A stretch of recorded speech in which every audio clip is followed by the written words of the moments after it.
So congratulations on another win. Just how hard have you had to work for that one today? Very hard, but yeah, we're really pleased with the win. Another clean sheet again, so yeah, we need to keep going. Yeah, lots to be proud of at both ends of the pitch. How patient did you have to be, particularly in that first half, with the way that Palace were able to keep you out for really half an hour until your first opportunity?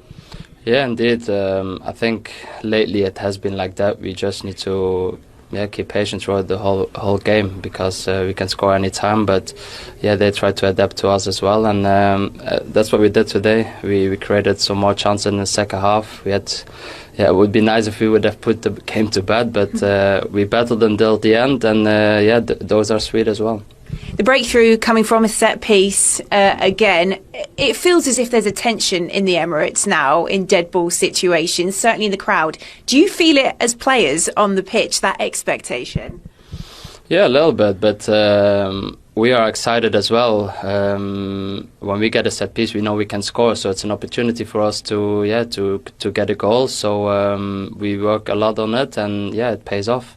It's another game today where you've managed to get 3 points against opposition, which previously you've dropped points in title seasons. What's the difference? How are you seeing these games out now?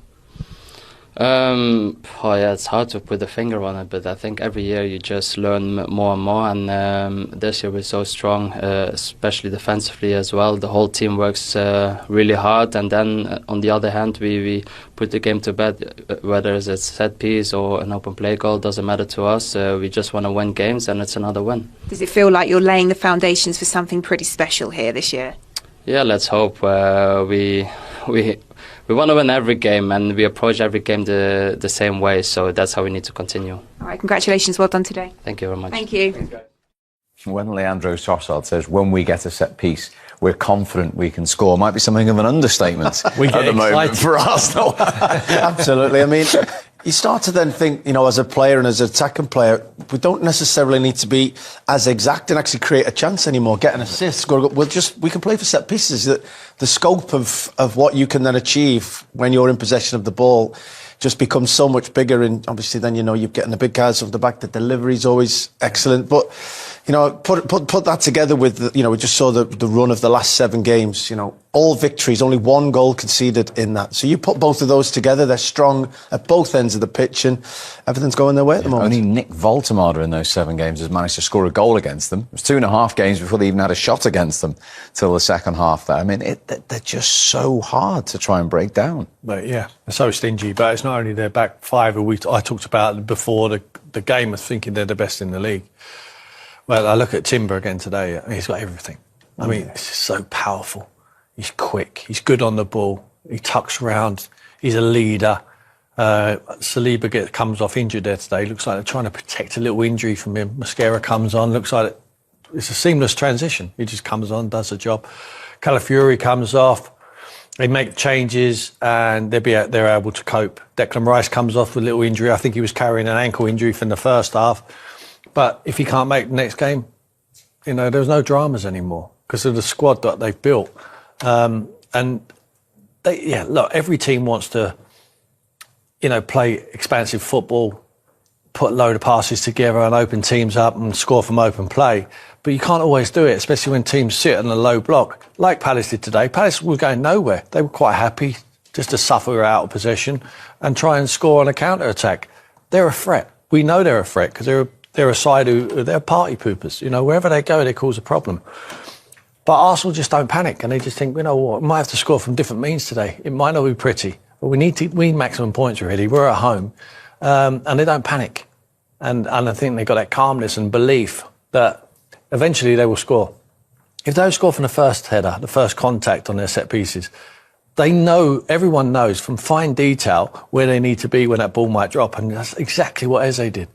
I mean, Gabriel makes it good. He can't get the header on target, but he knows he can put it down into an area where they're coming in. And that's exactly what they did. I mean, the pass, without the delivery, it all falls down. But he just knocks it back into that area, and Adam Wharton switches off, unfortunately. Guy drops in, plays them all onside straight away.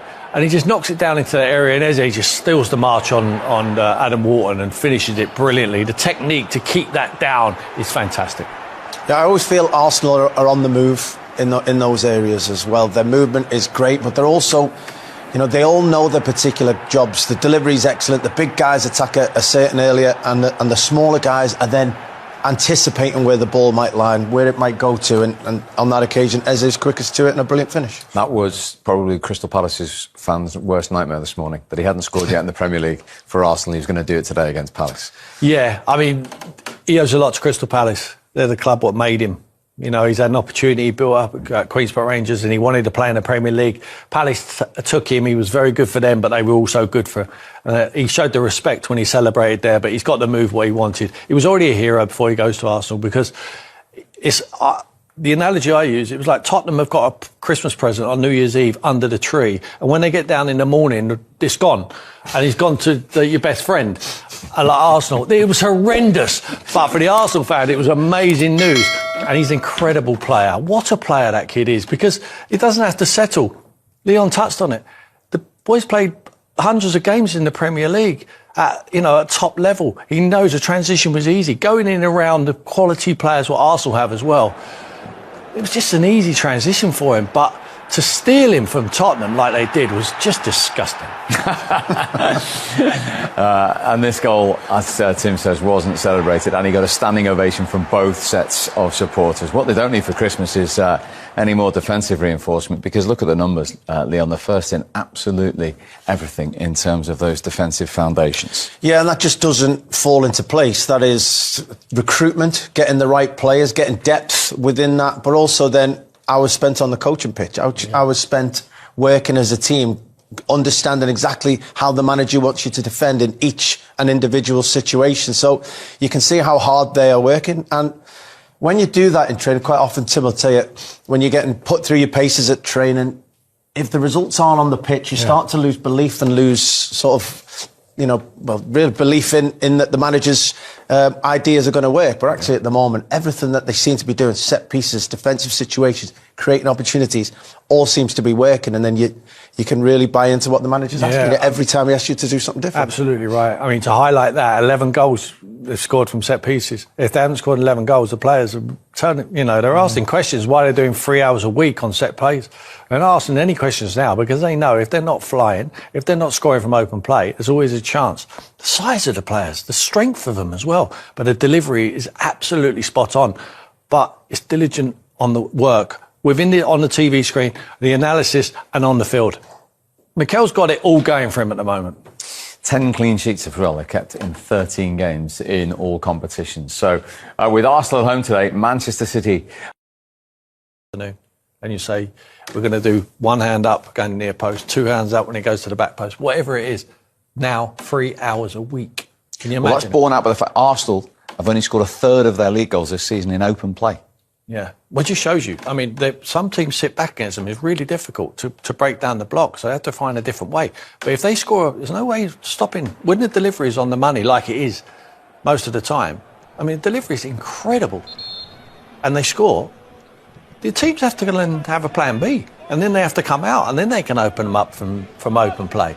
But they just find a way. They don't care how they're winning games. We talked about Liverpool.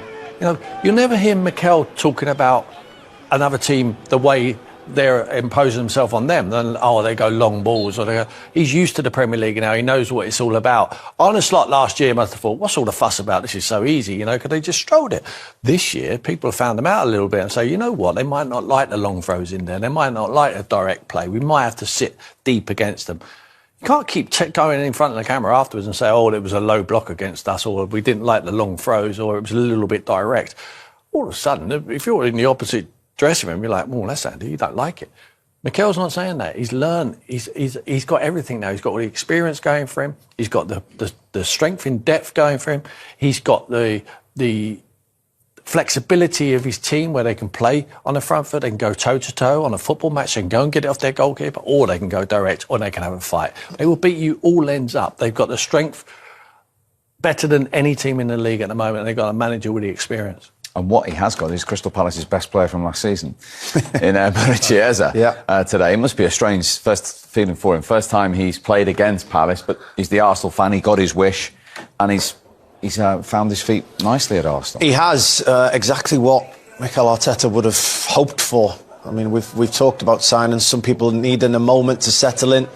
Not Eberechi, he's settled in brilliantly, and it's been great for Arsenal because, you know, the talisman in the middle of the pitch, Martin Odegaard, has struggled with a bit of injury, not necessarily been in the team as often as you'd expect, and this guy's been able to go and fill that slot, and Arsenal haven't stepped off at all. And he offers a little bit of a different role than Odegaard does, but that in itself gives Arsenal another avenue of attack, another opportunity for these players to express themselves. He can play wide if necessary, but, you know, to have already, you know, got 2 assists, which is a big part of his game, after only 4 starts is an exceptional start. What about the centre forward, Tim? Much discussion.